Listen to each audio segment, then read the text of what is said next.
Okay, welcome back. And we are going to continue. We're going to continue on this bike. And so, again, I'm going to have trouble on this one as well. And it's a shame, but it is what it is. Ultimately, it's going to get installed. So it is um, engine looks really good. It looks great installed. Um, Obviously, the transmission is mounted up very well. Everything has been pretty much cleaned. Um, Everything looks really good. Again, I'm really happy with the way the frame is. It is meticulously clean. And so going through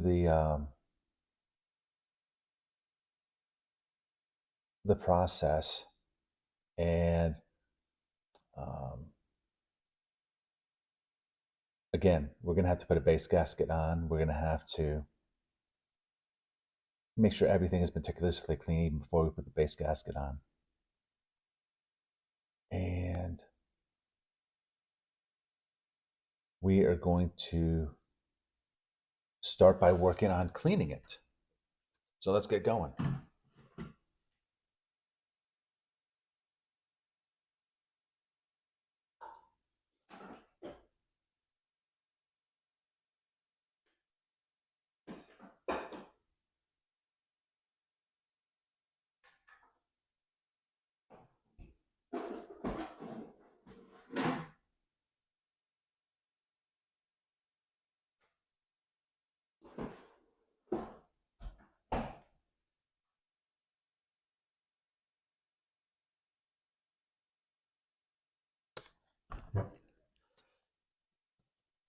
And again, I'm actually just oiling up the surface. And I really want the base gasket to have a nice seal. I want it to stick against the block. Um, I'm putting it even on the base gasket.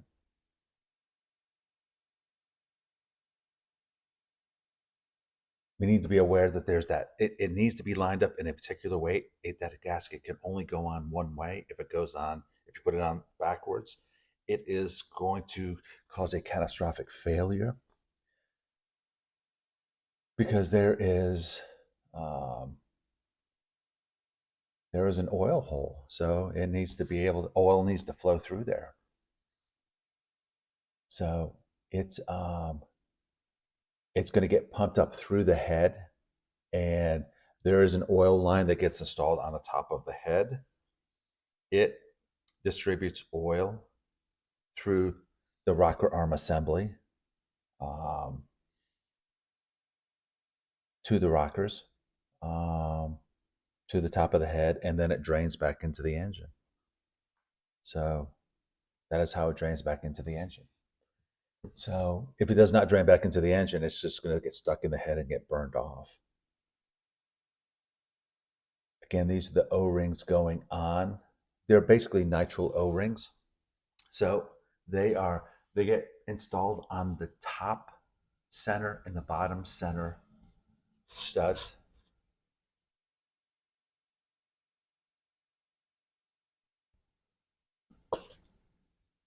If you look at the transmission where the hole is where the starter goes, there is a V there. Correspondingly, there is another V. I know it's a little bit hard to see, but there's another V on the engine. I have no idea what that is for. If anybody knows, please post it in the comments. I have no idea what that V is. I have 14 Moto Guzzis, and I don't have any of them that have that mark.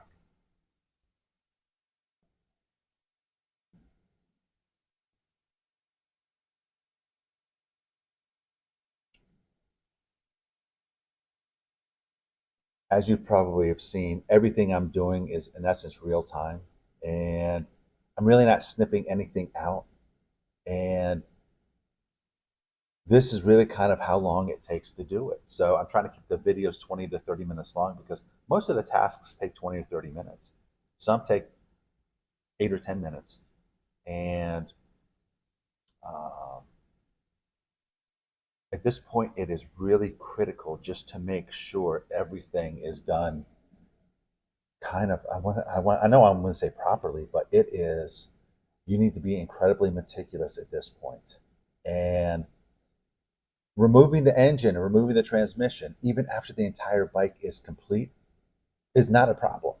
But you want to eliminate any type of issues, especially at startup. So at startup, you're always going to have to rectify some issues. That's just the way it is. But it is, at this point, you really want to be meticulous and make sure that everything goes on easily, smoothly. Once we put the head on, I want to rotate the engine. I want to make sure everything rotates freely. Um, in in previous videos, we checked the gap between the piston and the cylinder, and it was within tolerance. So I know everything is going to work right. And again, even previously, I had mentioned that this is not a video on will it run again. This is a video, yes, it will run again, and it will run fantastically. So, and that's really what it is. Um, the uh, these engines again are incredibly robust. They are built so well. The bearings are so great. I'm even talking about the connecting rod bearings. I mean, everything is just so robust. And the and again, as I mentioned before, I mentioned in like 2 or 3 videos ago that I was trying a different scenario, and I'm showing you this. I'm doing this. Don't do this. It is just a pain in the bottom. It is not worth it, and never will do it again. And this piston is the one that I'm ultimately going to have trouble with. So, but and again, I'm heating up the connecting rod. Um, I heat up the connecting rod. I heat up the basically the holes in the piston where the wrist pin goes, and the wrist pin is frozen. It was put in the freezer. So just with that little bit of heat and cold, it's easy for everything to kind of slide in. You would think. Not this way. Um, I am trying the same thing I did previously that I got the way I got it in. And again, I got it in, I think just by luck. I don't know why it went in. And it was a false hope of installing it the previous way. But that centers the wrist, that centers the connecting rod so that hopefully it would line up to where I can just slip in the wrist pin. And ultimately, no such luck. But it is what it is. I um,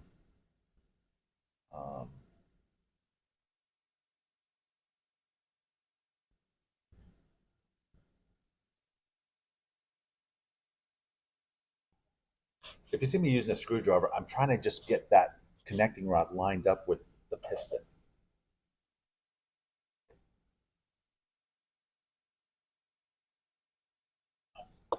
And the hammer that I'm using is basically a soft hammer. It's like a rubber hammer. So it's not damaging anything.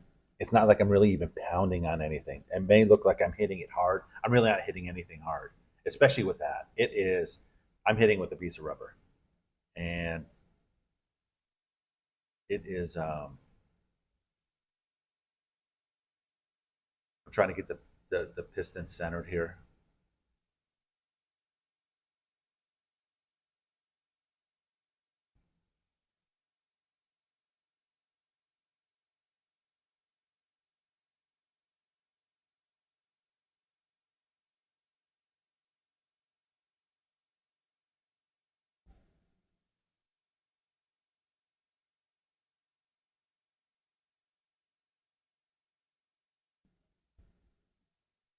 Yeah, it shouldn't be this hard. And I just tapped on the wrist pin and it went in, so it's not a problem with the wrist pin going in the piston.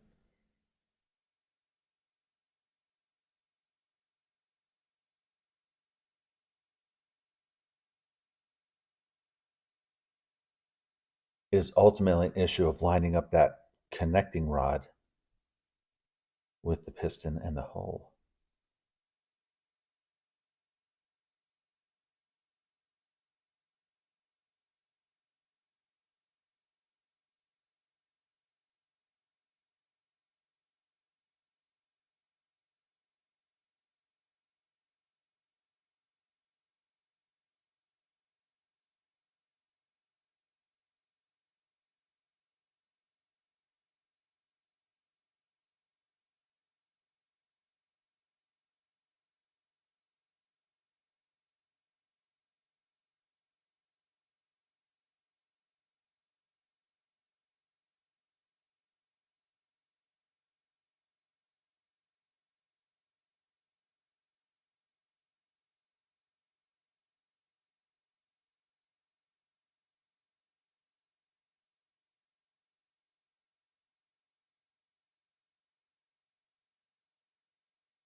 Rule number two, yeah, don't film it if you don't know what you're doing. And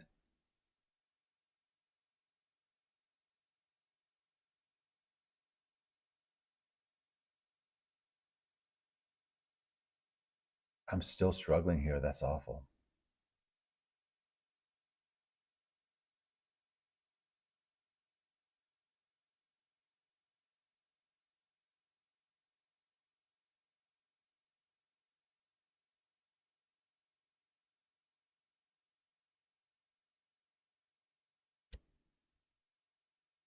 That wrist pin just will not go in.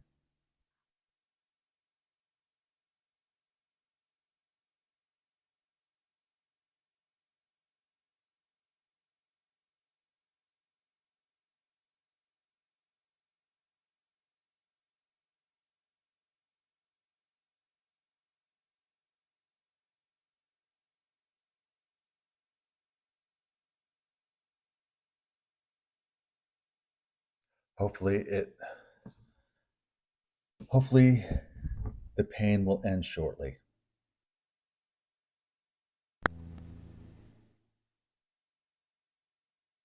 And I think it will.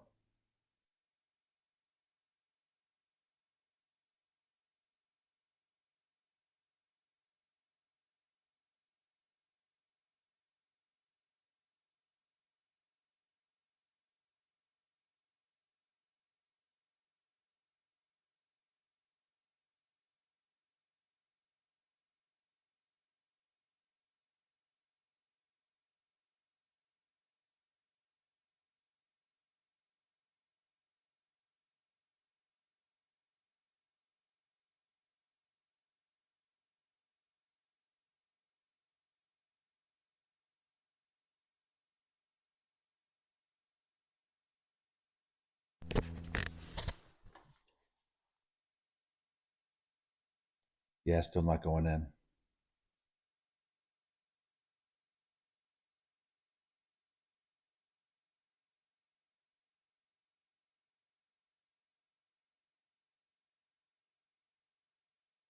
Still working on having it go in, and it doesn't seem to be working.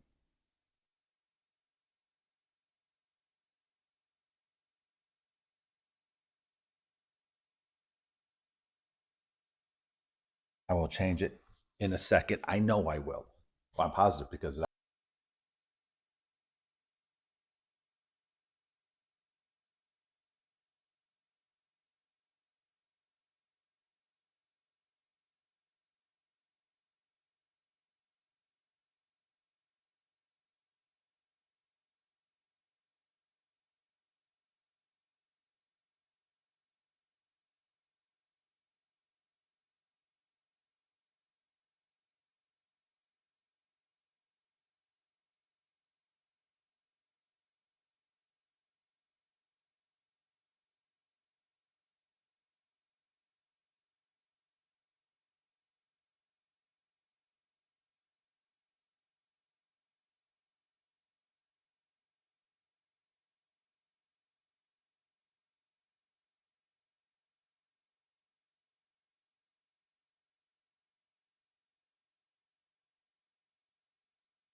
the struggle continues.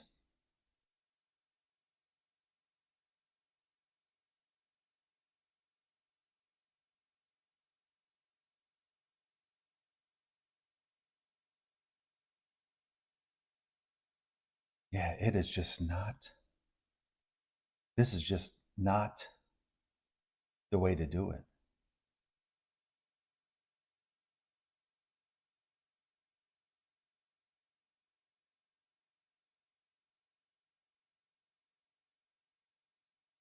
I guess some people probably would just cut this all out, but sometimes it's nice to see the struggle because there is actually struggle in everything.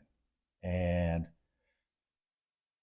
The struggles are normally, I'm going to consider them almost micro struggles, where something just happens and you need to sit back and evaluate within like 5 seconds, 10 seconds, and you have the solution.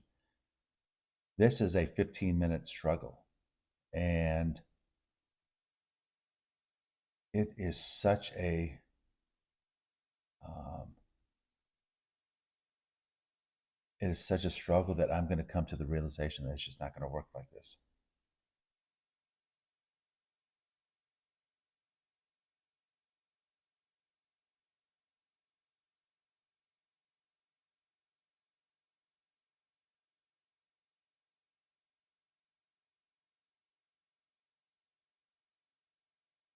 It just does not want to line up, and that is the problem.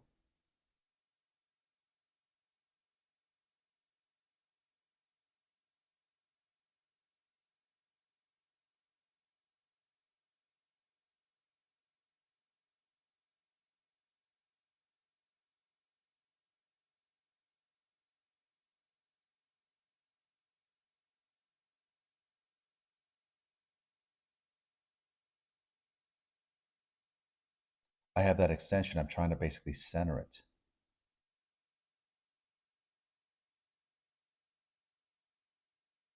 Time to come off.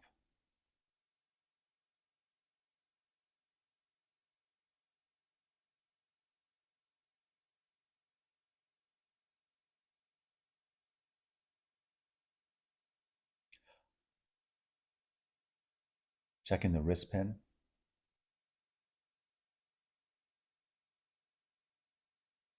And it's cooled down, so I have to heat it up again. That's the connecting rod I have to heat up.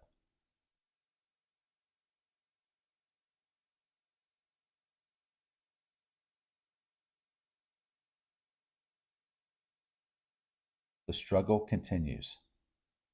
Wrist pin goes in now.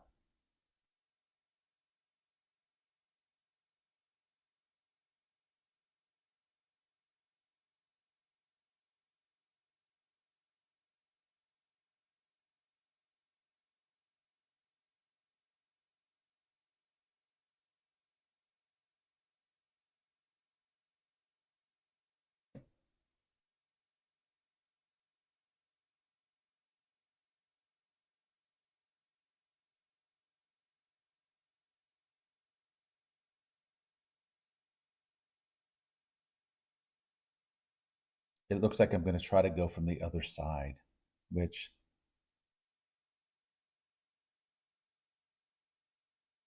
I still don't think is the solution.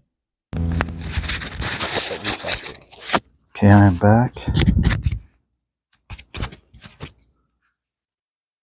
The one nice thing is that I can tell you at the end, it finally gets installed. But this is one of the small micro struggles.